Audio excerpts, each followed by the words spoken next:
NET, ಎಸ್ಎಲ್ಇಟಿ ಹಾಗೂ ಪಿಎಚ್ಡಿಯಂತಹ UGC ನಿಗದಿತ ವಿದ್ಯಾರ್ಹತೆ ಹೊಂದಿಲ್ಲದ ಅನುಭವಿ ಅತಿಥಿ ಉಪನ್ಯಾಸಕರನ್ನು ಕಾಲೇಜು ಮತ್ತು ತಾಂತ್ರಿಕ ಶಿಕ್ಷಣ ಸಂಸ್ಥೆಗಳಿಗೆ ಶೈಕ್ಷಣಿಕ ಸಂಯೋಜಕರನ್ನಾಗಿ ನೇಮಿಸಲು ನಿರ್ಧರಿಸಲಾಗಿದೆ ಎಂದು ಉನ್ನತ ಶಿಕ್ಷಣ ಸಚಿವ ಡಾ ಎಂಸಿ ಸುಧಾಕರ್ ಬೆಂಗಳೂರಿನಲ್ಲಿಂದು ತಿಳಿಸಿದ್ದಾರೆ. ಸುದ್ದಿಗೋಷ್ಠಿಯಲ್ಲಿ ಅವರು ರಾಜ್ಯದಲ್ಲಿ 10,335 ಅತಿಥಿ ಉಪನ್ಯಾಸಕರ ಅವಶ್ಯಕತೆ ಇದೆ. ಕೌನ್ಸೆಲಿಂಗ್ ಮೂಲಕ 5,240 ಮಂದಿಯನ್ನು ಆಯ್ಕೆ ಮಾಡಿಕೊಳ್ಳಲಾಗಿದೆ. ಯುಜಿಸಿ ನಿಗದಿತ ವಿದ್ಯಾರ್ಹತೆ ಹೊಂದಿಲ್ಲದ 5,000ಕ್ಕೂ ಹೆಚ್ಚು ಅತಿಥಿ ಉಪನ್ಯಾಸಕರಿದ್ದಾರೆ. ಅವರ ಜೀವನ ನಿರ್ವಹಣೆಯನ್ನು ಗಮನದಲ್ಲಿಟ್ಟುಕೊಂಡು 3 ವರ್ಷಗಳ ಅವಧಿಗೆ ತಾತ್ಕಾಲಿಕವಾಗಿ ಶೈಕ್ಷಣಿಕ ಸಂಯೋಜಕರನ್ನಾಗಿ ನೇಮಿಸಿಕೊಳ್ಳಲಾಗುತ್ತಿದೆ. ಅವರಿಗೆ ಅತಿಥಿ ಉಪನ್ಯಾಸಕರಿಗೆ ಇರುವಂತೆ ಎಲ್ಲ ಸೌಲಭ್ಯಗಳು, ವೇತನ ನೀಡಲಾಗುವುದು. ಶೈಕ್ಷಣಿಕ ಹಾಗೂ ಶೈಕ್ಷಣಿಕೇತರ ಚಟುವಟಿಕೆಗಳಲ್ಲಿ ಬಳಸಿಕೊಳ್ಳಲಾಗುವುದು ಎಂದು ತಿಳಿಸಿದರು. ಇತ್ತೀಚೆಗೆ ನಡೆದ ಸಿಇಟಿ ಪರೀಕ್ಷೆಯಲ್ಲಿ ನ್ಯಾಷನಲ್ ಟೆಸ್ಟ್ ಏಜೆನ್ಸಿ ಸೂಚಿತ ಡ್ರೆಸ್ ಕೋಡ್ ಅನ್ನೇ ಪಾಲನೆ ಮಾಡಲಾಗಿದೆ. ವಿದ್ಯಾರ್ಥಿಗಳ ಧರ್ಮಾಚರಣೆಯ ಭಾವನೆಗೆ ಧಕ್ಕೆಯಾಗದಂತೆ ಉಡುಪು ಹಾಗೂ ಇತರ ವಿಚಾರಗಳನ್ನು 2 ಗಂಟೆ ಮೊದಲೇ ಬಂದು ಪರಿಶೀಲನೆಗೆ ಒಳಪಡಿಸಿಕೊಳ್ಳುವಂತೆ ಸೂಚಿಸಲಾಗಿತ್ತು.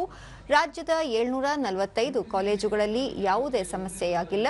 3 ಕಾಲೇಜುಗಳಲ್ಲಿ ಮಾತ್ರ ವೈಯಕ್ತಿಕ ಕಾರಣದಿಂದ ಉದ್ದೇಶಪೂರ್ವಕವಾಗಿ ತೊಂದರೆ ಮಾಡಿದಂತೆ ಕಂಡುಬರುತ್ತದೆ. ಅದೇ ಪರೀಕ್ಷಾ ಕೇಂದ್ರದಲ್ಲಿ ಜನಿವಾರ ಧರಿಸಿದ ಇತರ ವಿದ್ಯಾರ್ಥಿಗಳಿಗೆ ಪರೀಕ್ಷೆ ಬರೆಯಲು ಅವಕಾಶ ನೀಡಿದ್ದಾರೆ. 3 ಪರೀಕ್ಷಾ ಕೇಂದ್ರಗಳಲ್ಲಿ 3-4 ವಿದ್ಯಾರ್ಥಿಗಳಿಗೆ ಮಾತ್ರ ತೊಂದರೆಯಾಗಿದೆ. ಅವರಿಗೆ ಗ್ರೇಸ್ ಮಾರ್ಕ್ಸ್ ನೀಡುವುದು ಸಮಂಜಸವಲ್ಲ ಎನಿಸುತ್ತದೆ. ಮರುಪರೀಕ್ಷೆ ಬರೆಯಲು ಅವಕಾಶ ಕಲ್ಪಿಸಲು ಪರಿಶೀಲಿಸಲಾಗುವುದು ಎಂದರು.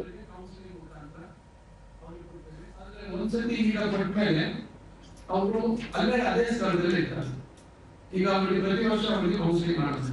ಒಂದ್ಸತಿ ಅವ್ರಿಗೆ ಇಲ್ಲಿ ಆಯ್ಕೆ ಮಾಡ್ಕೊಡ್ತಾರೆ, 3 ವರ್ಷ ಅವರು ಅಲ್ಲೇ ಇರ್ತಾರೆ. ಯಾಕಂದ್ರೆ ಅವರಿಗೆ ಮತ್ತೆ ಸ್ಥಾನಾಂತರ ಮಾಡಬೇಕು ಬೇಡ ಅಂತ ಉದ್ದೇಶದಿಂದ. ಮತ್ತೆ ಯಾರು 1 ವರ್ಷದಿಂದ 5 ವರ್ಷದ ಒಳಗೆ ಯಾರು ಇವತ್ತು ನಾವು ಪರಿಗಣಿಸಿಲ್ಲ ಅವ್ರಿಗೆ ನಾವು ಬ್ರಿಡ್ಜ್ ಕೋರ್ಸಸ್ ಮತ್ತು ಅವರು ನೆಟ್ ಮಾಡಿದ್ರೆ ಅವ್ರಿಗೆ ಒಂದು ಏನೆಲ್ಲ ನಾವು ಕಡೆಯಿಂದ ಸಹಾಯ ಮಾಡ್ಲಿಕ್ಕಾಗುತ್ತೆ. ನಮ್ಮ ಹೈಯರ್ ಎಜುಕೇಶನ್ ಅಕಾಡೆಮಿಯಲ್ಲಿ ಏನಾದರೂ ಅವರಿಗೆ ಯಾರಾದರೂ ಈಗ ಮುಂದೆ ಬಂದು ನಮಗೆ ಟ್ರೈನಿಂಗ್ ಬೇಕಂದ್ರೆ ಅಲ್ಲಿ ಪ್ರತ್ಯೇಕವಾಗಿ ಅವರಿಗೆ